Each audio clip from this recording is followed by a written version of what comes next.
എന്തുകൊണ്ടാണ് കുട്ടികൾ ലഹരി ഉപയോഗിക്കുന്നത്? അല്ല, കുട്ടികളായാലും മുതിർന്നവരായാലും ബഹുഭൂരിപക്ഷം കുട്ടികളും അല്ലെന്നുണ്ടെങ്കിൽ കുട്ടികൾ ആരെങ്കിലും ഇത് ഉപയോഗിക്കുന്ന ഒരു സംഭവം ഉണ്ടായിട്ടുണ്ടെന്നുണ്ടെങ്കിൽ അതിലൊരു 90-95% കുട്ടികളും വന്നിട്ടുള്ളത് അവരുടെ വീടുകളിൽ നിന്നുള്ള അനുഭവങ്ങളുടെ ഫലമായിട്ടാണ്. പക്ഷെ വീട്ടിൽ ഉപയോഗിക്കുന്ന വേറെ ഏതെങ്കിലും പദാർത്ഥമായിരിക്കും, ഇത് കുട്ടികളിലേക്ക് എത്തുമ്പോൾ അത് വേറൊരു രീതിയിലായി മാറുന്നു. അന്നേരം നമ്മളുടെ വീടുകൾ ലഹരി മോചന കേന്ദ്രങ്ങളായി മാറണം. ഒരു അപ്പനും അമ്മയുമാണ് ഒരു കുട്ടിയെ സംബന്ധിച്ചിടത്തോളം ഏറ്റവും മാതൃകയായിട്ടുള്ളത്. എനിക്ക് പ്രിയപ്പെട്ട രക്ഷകർത്താക്കളോട് പറയാനുള്ളത്, നിങ്ങൾ ഒരു തരത്തിലുള്ള ലഹരി പദാർത്ഥങ്ങളും നിങ്ങൾ ഉപയോഗിക്കാതിരിക്കുക എന്നുള്ളതാണ് ഇതിന്റെ പ്രാഥമികമായിട്ടുള്ള കാര്യം. രണ്ടാമത്തെ ഒരു ഘട്ടത്തിലേക്ക് വരുമ്പോൾ കുട്ടികളെ സംബന്ധിച്ച് പറയാൻ, ചില കുട്ടികൾക്ക് ബാല്യകാലങ്ങളിൽ ഉണ്ടാകുന്ന ചില അനുഭവങ്ങളും മറ്റും അതിലേക്ക് എത്തിച്ചേരുകയും മറ്റും ചെയ്യുന്നുണ്ട്. ഈ അമ്പലങ്ങളിലൊക്കെ പോകുമ്പം ആന നിൽക്കുന്നത് നിങ്ങൾ ഒരു പക്ഷേ കണ്ടിട്ടുണ്ടായിരിക്കും, അല്ലെ? ആ ആന നിൽക്കുന്നതെന്ന് വെച്ചാൽ ചെറിയൊരു കയറിനകത്തായിട്ടാണ് നിൽക്കുന്നത്, ഒരു കുഞ്ഞ് കയറിനകത്ത് അല്ല ഒരു ചങ്ങലക്കകത്തായിട്ടാണ് നിൽക്കുന്നത്. ആനയുടെ ശേഷി നിങ്ങൾക്കറിയാം, അപാര ശക്തിയുള്ളതാണ് ആനയുടെ ശക്തി എന്ന് പറയുന്നത്.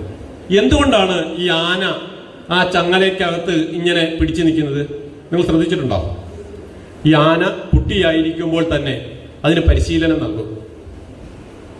അവൻ ഒരു ചങ്ങലയിടും, ആ ചങ്ങല പൊട്ടിക്കാൻ നോക്കിയാൽ ശക്തമായി അടിക്കും, അല്ലെങ്കിൽ അതിനെ ഉപദ്രവിക്കും. ആനയുടെ മനസ്സിൽ ഇത് കയറിക്കഴിഞ്ഞു, എപ്പോൾ ചങ്ങലയെ ഞാൻ പിടിക്കുന്നു എനിക്ക് അടി കിട്ടും, വേദനയാവും. അതവന്റെ മനസ്സിൽ പതിഞ്ഞു. പതിഞ്ഞ് അവസാനം ആന വളരും, പക്ഷെ അവന്റെ മനസ്സിലുള്ള പേടി അതേപോലെ തന്നെ നിൽക്കും. അങ്ങനെ ഇരിക്കുമ്പോഴായിരിക്കും ഒരുപക്ഷെ എന്തെങ്കിലും ഒരു അതിക്രമം ഉണ്ടാവുക, അല്ലെങ്കിൽ ആനയുടെ സമീപത്ത് തീയോ അഗ്നിയോ അതേപോലെ എന്തെങ്കിലും വരികയും ആന ചെറുതായിട്ടൊന്ന് പൊട്ടിക്കും, അല്ലെ? ചെറുതായിട്ടൊന്ന് കുലുങ്ങിയാൽ മതി, ആ ചങ്ങല പൊട്ടും. അതുപോലെ നിങ്ങൾ ഓരോ കുട്ടികളുടെയും പേരിലുള്ള ഈ ചങ്ങലകൾ നിങ്ങൾ പൊട്ടിച്ചെറിയണം. നിങ്ങൾക്ക് ഇതാകാനേ പറ്റത്തുള്ളൂ. ഇവിടെ സ്വാഗത പ്രസംഗം പറയുമല്ലേ, സ്വപ്നം കാണാൻ പഠിക്കുക. APJ അബ്ദുൽ കലാമിന്റെ വാക്ക് കടപെടുക, dreams dreams dreams dreams transform to thoughts, thoughts into action. Dreams dreams dreams, സ്വപ്നങ്ങൾ സ്വപ്നങ്ങൾ, ഡ്രീംസ് ട്രാൻസ്ഫോം ടു തോട്ട്സ്. ആ സ്വപ്നങ്ങൾ നിങ്ങൾ എന്തായിട്ട് മാറും? അത് നിങ്ങളുടെ ചിന്തകളായിട്ട് മാറും. Thoughts into action. ആ ചിന്തകൾ നിങ്ങൾ പ്രവൃത്തിയിലേക്ക് നയിക്കും. നമ്മൾ നേരത്തെ പറയാം, നമ്മളെ എല്ലാ കാര്യങ്ങളും നിയന്ത്രിക്കുന്നത് നമ്മളുടെ തലച്ചോറ് തന്നെയാണ്. നമ്മളുടെ ശരീരത്തിന്റെ ഏകദേശം 2 to 3% of our body weight is our brain. മനസ്സിലായി? കേവലം നിങ്ങൾക്കൊരു 60 കിലോ ഭാരമുള്ള ഒരാളെ സംബന്ധിച്ചിടത്തോളം ഒരു 1.5 കിലോ മുതൽ 1.25 കിലോ വരെയുള്ള ഒരു ജെല്ലിയാണ് നിങ്ങളുടെ ബ്രെയിൻ. ആ ബ്രെയിനാണ് നിങ്ങളെ എല്ലാ കാര്യങ്ങളും നിയന്ത്രിക്കുന്നത്, എല്ലാ കാര്യങ്ങളും. പക്ഷെ ഈ 1.5 കിലോ ജെല്ലി അല്ലെങ്കിൽ ഈ 2% വെയിറ്റേ ഉള്ളു എന്നുണ്ടെങ്കിൽ തന്നെയും it's use about 25% of energy. Even നിങ്ങൾ ഉറങ്ങുകയാണെങ്കിൽ പോലും എന്ത് ചെയ്യും? നമ്മളുടെ ശരീരത്തിൽ ഉൽപ്പാദിപ്പിക്കുന്നതിന്റെ ഏകദേശം 25% ഊർജവും ഉപയോഗിക്കുന്നത് ഈ ബ്രെയിനാണ്.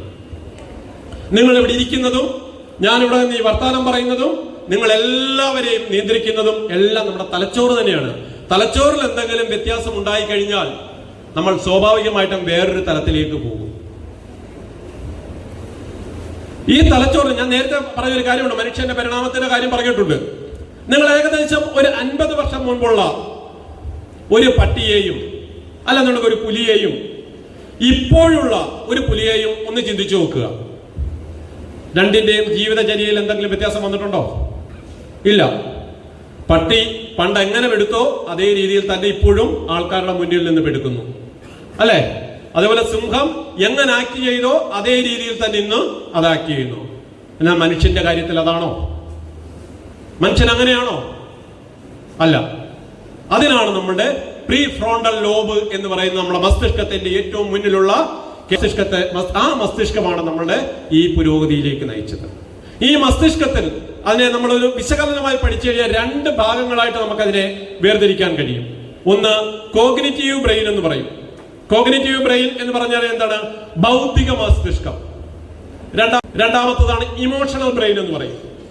ഇമോഷണൽ ബ്രെയിൻ എന്ന് പറയുന്നത് പ്രാകൃതമായിട്ടുള്ള നമ്മളുടെ ചിന്തകളെല്ലാം നമ്മൾ അടിഞ്ഞുകൂടിയിരിക്കുന്ന ഒരു ഭാഗമാണ് ഈ പറയുന്ന ഇമോഷണൽ ബ്രെയിൻ. നമ്മൾ എപ്പോഴും, ഇൻക്ലൂഡിങ് ഞാനും നിങ്ങളുമെല്ലാം, ഇമോഷണൽ ബ്രെയിനിന് അടിപ്പെട്ടിരിക്കുന്നു. മനസ്സിലായോ?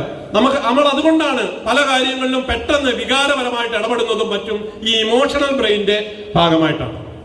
നമ്മൾ എങ്ങനെ ആയിരിക്കണം? നമ്മൾ ഈ ഇമോഷണൽ ബ്രെയിനിനെ അടിച്ചമർത്തിക്കൊണ്ട് കോഗ്നിറ്റീവ് ബ്രെയിനിന് കൂടുതൽ പ്രാധാന്യം കൊടുക്കണം. നിങ്ങൾ ഏതെങ്കിലും നമ്മളത് ഒരു റിവാർഡ് സീക്കിംഗ് ബ്രെയിൻ എന്നാണ് നമ്മുടെ ബ്രെയിൻ അറിയപ്പെടുന്നത്. പ്രയോജനം കിട്ടുന്ന ഒരു കാര്യങ്ങൾക്ക് വേണ്ടി നമ്മൾ എപ്പോഴും വീണ്ടും വീണ്ടും ശ്രമിച്ചുകൊണ്ടിരിക്കും. നിങ്ങൾക്കൊരു ഒരു സമ്മാനം കിട്ടുകയാണെന്നുണ്ടെങ്കിൽ ആ സമ്മാനത്തിന് വീണ്ടും പ്രയത്നിക്കും. നമ്മൾ അറിയാതെ തന്നെ പ്രയത്നിക്കും. അത് ബ്രെയിനിന്റെ ഒരു പ്രത്യേകതയാണ്. ഈ റിവാർഡ് സീക്കിംഗ് എന്നുള്ള ഒരു പ്രക്രിയ നമ്മുടെ ബ്രെയിനിന് കിട്ടുന്നത് ചില നാഡീ പ്രേക്ഷകങ്ങളുണ്ട്. നിങ്ങൾ പഠിച്ചിട്ടുണ്ടായിരിക്കും അല്ലെ? ഡോപ്പമിൻ എന്നൊക്കെ പറയുന്ന ചില നാഡീ പ്രേക്ഷകങ്ങൾ. സ്വാഭാവികമായിട്ട് നമ്മളൊരു കവിത വായിക്കുമ്പോഴോ ഒരു പുസ്തകം വായിക്കുമ്പോഴോ നല്ലൊരു പ്രസംഗം കേൾക്കുമ്പോഴോ ഒരു സംഗീതം കേൾക്കുമ്പോഴോ ഒക്കെ നമുക്ക് ഈ ഡോപ്പമിനാണ് ഇങ്ങനെ ഉത്തേജിക്കപ്പെടുന്നത്. പക്ഷെ ആ ഡോപ്പമിന്റെ ഉത്തേജനത്തിന് ഒരു ലിമിറ്റ് ഉണ്ട്. എന്നാൽ ചില ലഹരി പദാർത്ഥം, ഏത് ലഹരി പദാർത്ഥം ഉപയോഗിച്ചാലും അവിടെയും നടക്കുന്നത് ഈ ഡോപ്പമിന്റെ ഉത്തേജനമാണ്. സാധാരണ രീതിയിൽ ഒരു 50-60 ഡോപ്പമിനാണ് വരുന്നതെന്നുണ്ടെങ്കിൽ ലഹരി പദാർത്ഥം ഉപയോഗിക്കുമ്പോൾ അത് 10,000 മടങ്ങായിട്ടാണ് അവിടെ ഉത്പാദിപ്പിക്കുന്നത്. എന്നാലും നിങ്ങൾ ആലോചിക്കുക, ആഹാ കൊള്ളാമല്ലോ. പക്ഷെ ഡോപ്പമിന്റെ ഒരു പ്രത്യേകതയുണ്ട്. ഓവറായിട്ട് അത് ഉത്പാദനം നടന്നു കഴിഞ്ഞാൽ നിങ്ങളെ ബ്രെയിൻ സെല്ലുകളെ നശിപ്പിച്ചു കളയും. ഒന്നാമത്തെ കാര്യം. ബ്രെയിൻ സെല്ലിന്റെ ഏറ്റവും വലിയ പ്രത്യേകത എന്ന് വെച്ച് കഴിഞ്ഞാൽ ഒരിക്കൽ നശിച്ചു കഴിഞ്ഞാൽ പിന്നെ ഉണ്ടാകില്ല. നിങ്ങളൊക്കെ സയൻസ് പഠിക്കുന്ന കുട്ടികളാണ്.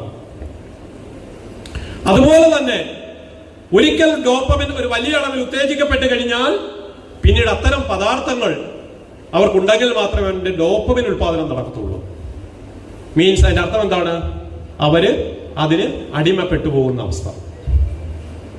ഇതാണ് ഞാൻ പറയുന്നത് ശാസ്ത്രീയ അവബോധം. എന്തുകൊണ്ടാണ് ഒരാൾ ഇത് ഉപയോഗിക്കുന്നത് എന്നുള്ളൊരു ബോധം നിങ്ങൾക്കുണ്ടായി കഴിഞ്ഞാൽ നിങ്ങൾ പിന്നീട് ഇത്തരത്തിലുള്ള പദാർത്ഥങ്ങളുടെ പുറകെ പോകില്ല.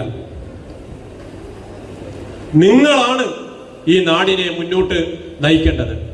എന്നാൽ നിങ്ങൾക്ക് അതിന് എന്ത് ചെയ്യാൻ കഴിയും? ഞാൻ നേരത്തെ തന്നെ പറഞ്ഞു, എല്ലാ കുട്ടികളും വ്യത്യസ്തരായിട്ടുള്ള കുട്ടികളാണ്, വ്യത്യസ്തരായിട്ട് അറ്റ്മോസ്ഫിയറിൽ വരുന്ന കാര്യങ്ങളാണ്. അങ്ങനെയൊക്കെയുണ്ട്. ഒരുപക്ഷെ ഒരിക്കൽ ഉപയോഗിച്ചു പോയി, അയ്യോ സാറേ തീർന്നു പോയല്ലോ, എന്റെ ഭാവി പോയി, ഇനി ഞാൻ എന്ത് ചെയ്യും, ഇനി ഞാൻ എന്തെങ്കിലും ഇതിങ്ങനെ ആയേക്കാം എന്നല്ല. നിങ്ങൾ ഞങ്ങളെ സമീപിക്കുക. ഒരുപക്ഷെ നിങ്ങൾക്ക് പ്രത്യക്ഷത്തിൽ വരാൻ ആരെങ്കിലും ഉപയോഗിക്കുന്നുണ്ടെന്നുണ്ടെങ്കിൽ, പ്രത്യക്ഷത്തിൽ വരാൻ നിങ്ങൾക്ക് ബുദ്ധിമുട്ടുണ്ടെന്നുണ്ടെങ്കിൽ നിങ്ങൾ ഈ നമ്പർ കുറിച്ചുകൊള്ളുക, അല്ലെങ്കിൽ ഓർമ്മയിൽ വെച്ചുകൊള്ളുക. 14405 നമ്പർ എന്ന് പറഞ്ഞ് 14405. ഈ 14405 എന്ന നമ്പറിൽ വിളിച്ചു കഴിഞ്ഞാൽ നിങ്ങൾ ആരാണെന്ന് അറിയത്തില്ല. ഏത് രീതിയിലുള്ള സഹായവും നിങ്ങൾക്ക് ഞങ്ങളിൽ നിന്ന് ലഭ്യമാവും. 14405. ലഹരി ഒരിക്കൽ ഉപയോഗിച്ചു കഴിഞ്ഞാൽ നിങ്ങൾ അടിമപ്പെടുക എന്ന് പറയാം. ലഹരിയുടെ ഉപയോഗം എന്ന് പറയുന്നത് ഒരു രോഗാവസ്ഥയാണ്. ലഹരിയുടെ ഉപയോഗം തുടങ്ങിക്കഴിഞ്ഞാൽ അത് രോഗാവസ്ഥയിലേക്ക് പോകും. നമ്മൾ സാധാരണ രീതിയിൽ പനിയോ ചുമയോ മറ്റുള്ള ഫീവറുകളോ ഒക്കെ വന്നു കഴിഞ്ഞാൽ അവരെ പിടിച്ച് ഉപദേശിക്കുന്നതുകൊണ്ട് പ്രത്യേകിച്ച് കാര്യമൊന്നുമില്ല. അവർക്ക് എന്ത് വേണം? ട്രീറ്റ്മെന്റ് കൊടുക്കണം. കൃത്യമായിട്ടുള്ള ശാസ്ത്രീയ ട്രീറ്റ്മെന്റ് ഉണ്ടെന്നുണ്ടെങ്കിൽ മാത്രമേ ലഹരി ഉപയോഗത്തിൽ ഒരാൾ അടിമപ്പെട്ടു പോയി കഴിഞ്ഞാൽ അയാളെ നമുക്ക് രക്ഷപ്പെടുത്താൻ കഴിയുള്ളൂ. എക്സൈസ് സ്വാഭാവികയുടെ 3 രീതിയിലാണ് നിങ്ങൾ കുട്ടികൾ അറിയാൻ വേണ്ടിയാണ് പ്രവർത്തനം നടത്തുന്നത്. ഒന്ന് എന്ന് പറയുന്നത് ഞാൻ ഈ നേരത്തെ പറയുന്നത് പോലെ തന്നെ എന്താണ്, എൻഫോഴ്സ്മെന്റ് പ്രവർത്തനമാണ്. ഇത്തരത്തിലുള്ള പദാർത്ഥങ്ങളുടെ സാന്നിധ്യം അവയെ നിർമ്മാർജ്ജനം ചെയ്യാൻ വേണ്ടി. അതേതും ആകട്ടെ, അത് മദ്യമാകട്ടെ, അങ്ങനെ ഒരു ധാരണയൊന്നും വേണ്ട. മദ്യമൊക്കെ നല്ല ഒന്നാന്തര ലഹരികളാണ്. മദ്യമാകട്ടെ, പുകയിലയാകട്ടെ, മയക്കുമരുന്നുകളാകട്ടെ, ഇത്തരത്തിലുള്ള എല്ലാ ലഹരി പദാർത്ഥങ്ങളും അവയെ ഇല്ലാതെ ആക്കുക എന്നുള്ളത്, അവരെ നിർമ്മാർജ്ജനം, അവരെ ലഹരി വർജനത്തിന് പ്രേരിപ്പിക്കുക. ഞാൻ നേരത്തെ പറഞ്ഞ പോലെ ലഹരി ഉപയോഗിച്ചു തുടങ്ങി അതിന് അഡിക്റ്റായി മാറും. എന്നാൽ ലഹരി വർജന, ആ ഒരു എൻഫോഴ്സ്മെന്റ് ആണ് ഒന്നാമത്തത്. രണ്ടാമത്തെ പ്രവർത്തനമാണ് വിമുക്തി പ്രവർത്തനങ്ങൾ എന്ന് പറയുന്നത്. അതായത് ഒരിക്കലും ഈ മേഖലയിലേക്ക് വരാത്തവരെ പിന്നെ ഒരിക്കലും ഇതിലേക്ക് എത്തപ്പെടാത്ത രീതിയിലുള്ള ഇത്തരത്തിലുള്ള പ്രവർത്തനങ്ങൾ. മൂന്നാമത്തതാണ് ഡി അഡിക്ഷൻ എന്നുള്ള പ്രവർത്തനം. ഡി അഡിക്ഷൻ എന്ന് വെച്ച് കഴിഞ്ഞാൽ ലഹരി വിമോചന കേന്ദ്രങ്ങളിൽ കൊണ്ടുപോയി അവർക്ക് ശുശ്രൂഷ നൽകുക എന്നുള്ളത്. അതുകൊണ്ട് തന്നെ ഞാൻ കൂടുതൽ സംസാരിച്ചു, ഒരു പരിധി കഴിഞ്ഞു കഴിഞ്ഞാൽ നമ്മുടെ സംസാരം എന്തായാലും ഒരു അഭംഗിയായി പോകും എന്നുള്ളത് കൊണ്ടും നിങ്ങൾക്കെല്ലാവർക്കും എല്ലാവിധ ആശംസകളും നേർന്നുകൊണ്ട് ഒരിക്കൽ കൂടി എല്ലാവിധ ആശംസ. നിങ്ങൾ ഒരു കാര്യം കൂടി ഒരിക്കൽ കൂടി ഓർമ്മിപ്പിച്ചുകൊണ്ട്, നോ പറയാൻ നിങ്ങൾ പഠിക്കണം. നോ പറയാൻ പഠിക്കുക എന്നുള്ള മാണ്ഡവ്യന്റെ ഒരു കഥയുണ്ട്. നിങ്ങൾ പുരാണത്തിലെടുത്ത് നോക്കിക്കഴിഞ്ഞാൽ പറയും. മാണ്ഡവ്യൻ, എനിക്ക് തോന്നുന്നു വിതുരപർവ്വത്തിലോ മറ്റോ ആണെന്ന് തോന്നുന്നു. മാണ്ഡവ്യൻ എന്ന് പറയുന്ന ഒരു മൗനിയായിട്ടുള്ള മുനിയായിരുന്നു. അദ്ദേഹം ഒരു കാര്യം ഏറ്റെടുത്തു കഴിഞ്ഞാൽ അദ്ദേഹത്തിന്റെ അടുത്തേക്ക് വരുന്ന ഒന്നും അദ്ദേഹം ഉൾക്കൊള്ളത്തില്ല. അങ്ങനെ ഒരിക്കൽ അദ്ദേഹത്തിന്റെ ഒരു കഥയായിട്ട് കൂട്ടിയാൽ മതി. ഇങ്ങനെ ധ്യാനത്തിലിരിക്കുന്ന സമയത്ത് കൊട്ടാരത്തിൽ നിന്ന് കുറച്ച് സാധനങ്ങൾ മോഷ്ടിച്ചുകൊണ്ട് കുറെ കൊള്ളക്കാർ അദ്ദേഹത്തിന്റെ ആശ്രമത്തിൽ വന്ന് കയറി. ആശ്രമത്തിൽ വന്ന് കയറി കുറച്ച് തൊട്ടുപുറകിൽ തന്നെ ഈ രാജഭടന്മാരും വന്ന് ഈ പറയുന്ന ഇവരെ പിടിച്ച് ഇവരുടെ കയ്യിൽ നിന്ന് സ്വർണ്ണാഭരണങ്ങളും മറ്റും കണ്ടുകെട്ടി. എന്നിട്ട് ഈ സ്വർണ്ണാഭരണങ്ങളും മറ്റും കണ്ടുകെട്ടി കഴിഞ്ഞപ്പം ഇവര് പറഞ്ഞു, മാണ്ഡവ്യനാണ് ഞങ്ങളെ കൊണ്ട് ഇത് ചെയ്യിപ്പിച്ചതെന്ന് പറഞ്ഞു. പക്ഷെ മാണ്ഡവ്യൻ എന്താണ് അതിന് മറുപടി പറഞ്ഞില്ല. മറുപടി പറയാൻ എന്താണ്? കക്ഷി ഉഗ്രമായിട്ടുള്ള വ്രതത്തിലാണ്. കാരണം മൗനം വെടിഞ്ഞു കഴിഞ്ഞാൽ വ്രതം പോകും. ഈ രാജാവിന്റെ കിങ്കരന്മാർ ഈ പറയുന്ന കള്ളനെയും ഈ പറയുന്ന മാണ്ഡവ്യനെയും എല്ലാം കൂടി രാജാവിന്റെ അടുത്ത് ഹാജരാക്കി. രാജാവിന്റെ അടുത്ത് വന്ന് രാജാവ് ചോദ്യം ചെയ്തു. അപ്പോഴും മാണ്ഡവ്യൻ മൗനവ്രതത്തിലായി നിന്നു. എല്ലാവരെയും എന്ത് ചെയ്യാൻ പറഞ്ഞു? കുന്തം കൊണ്ട് കൊത്തിക്കൊല്ലാനായിട്ട്, അല്ല കുന്തം അവരുടെ ശരീരത്തിലേക്ക് തുളച്ചു കയറ്റാനായിട്ട് പറഞ്ഞു. എല്ലാവരുടെയും ശരീരത്തിൽ തുളച്ചു കയറി. ബാക്കിയുള്ള ആൾക്കാരെല്ലാം മരിച്ചു. മാണ്ഡവ്യൻ ഒരുപക്ഷെ അദ്ദേഹത്തിന്റെ ബലം കൊണ്ടായിരിക്കും എന്തോ കഥയിൽ അദ്ദേഹം മരിച്ചില്ല. പിന്നീട് മൗനവ്രതത്തിന് ശേഷം